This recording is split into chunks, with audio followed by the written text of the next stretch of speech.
Welcome back. A 7th grade teacher at Westwood Middle School in Blaine tried to find a way to present math to her students using a real-life situation.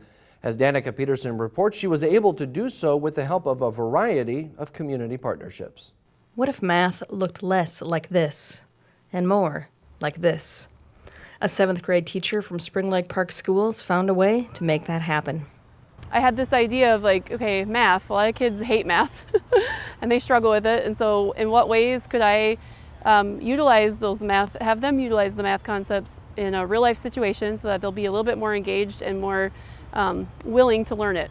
She got connected with the Coon Creek Watershed District, which provided a water education grant to cover part of the cost of the project. She also got connected with the City of Blaine, Anoka County Library, and an organization called Growing Green Hearts. 7th grade students at Westwood Intermediate saved seeds from plants like the black-eyed Susan. They saved these seeds when the snow was still covering the ground.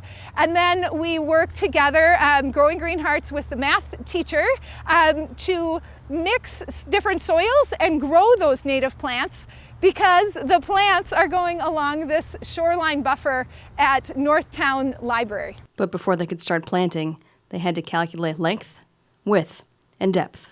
Once we knew the planting site, we had the students kind of estimate, well, what is the area of this planting site?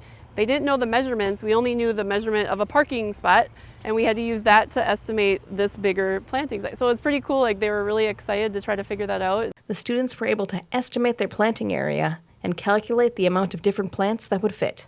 And we kind of drew out the parking lot space and then copied and pasted in to see how many parking spaces we needed. A similar project began on the opposite side of the pond last year. Library leaders say they are happy to host this project because it creates even more ways to learn. And it's definitely adding to our programming space as well, which is great because we've done story walks out here. We plan on doing some more nature-related activities, and this gives us our own space to do those programs. And it goes beyond that, too. This project will help improve the environment as well.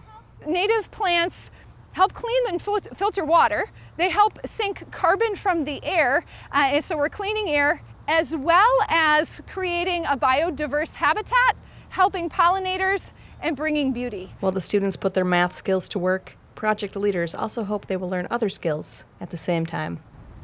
I hope they get the joy of learning. I hope they feel connected to their community. I also hope that they feel that call to help.